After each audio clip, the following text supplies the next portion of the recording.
This is the birthplace of Marion County, really the birthplace of Ocala. It's too great a treasure to not pursue. Fort King National Historic Landmark was named after Colonel William King. Once we reconstructed Fort King, there's good, there's bad to it. We're not here to change history or modify it in any way. We just want to tell it the way it was from both sides.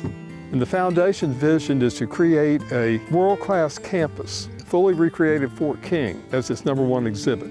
We have a vision of sharing our collection of artifacts, the stories that took place here with a world-class audience. We don't own the fort. Everything that we do is directed towards raising the money to be able to accomplish what we want to accomplish here. We assisted in raising the money for the fort that you see around us now, and we constructed that in 2017.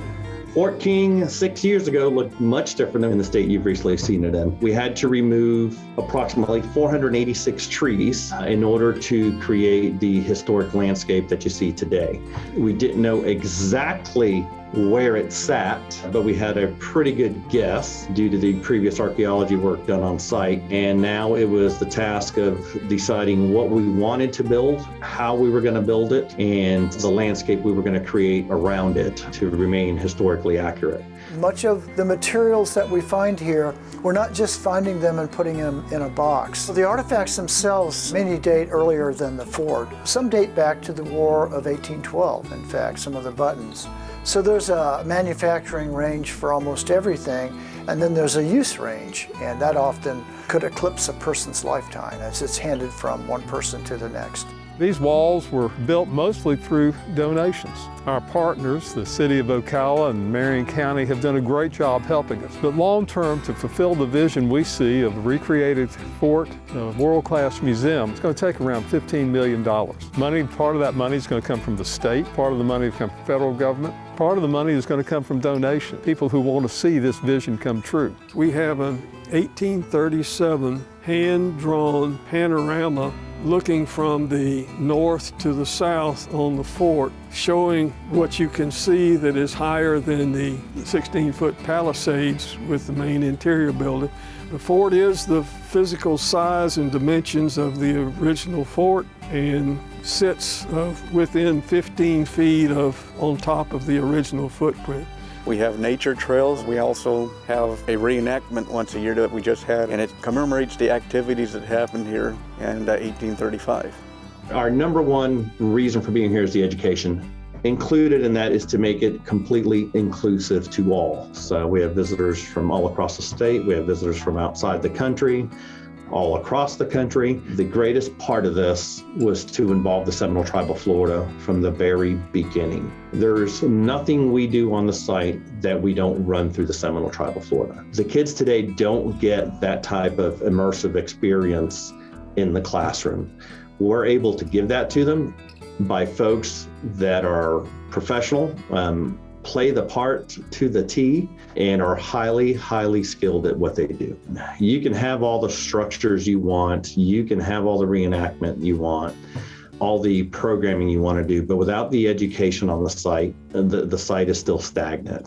As we move out of the COVID period where we're able to bring students to this site, we've got about 5 surrounding counties that certainly could use this, where they might be using like St. Augustine, which is further. Our board has voted to complete the Blacksmith Shop within the next year. That is going to be a time period Blacksmith Shop on site on its original location. We intend to have that as a working blacksmith shop where folks can come in, rent time in the blacksmith shop, actually use the blacksmith shop, and have it as a working classroom. And it's just another educational tool. It's another classroom altogether. We acquired some small grants that allowed us to buy some of the materials that we will need to be able to furnish the blacksmith shop for it to be a working blacksmith shop. But we will be looking for some more money to finish building the blacksmith shop itself. The next project is to seek funding for the visitor center. We have additional structures we want to put on site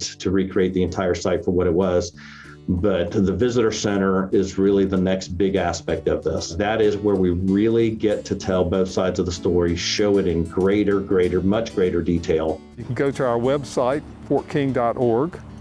You'll find a button there where you can donate. take a family membership at $85, individual membership at $35. Now, our other goal that we need financially is create operating income. Day to day to have the money that's needed to operate this facility. We need to have a full-time executive director. We need full-time staffing to make all this be possible. If we build out the majority of what we propose to build out, have a visitor center, and I expect it to be a major point on the historical, environmental, tourist calendar of places and things to do.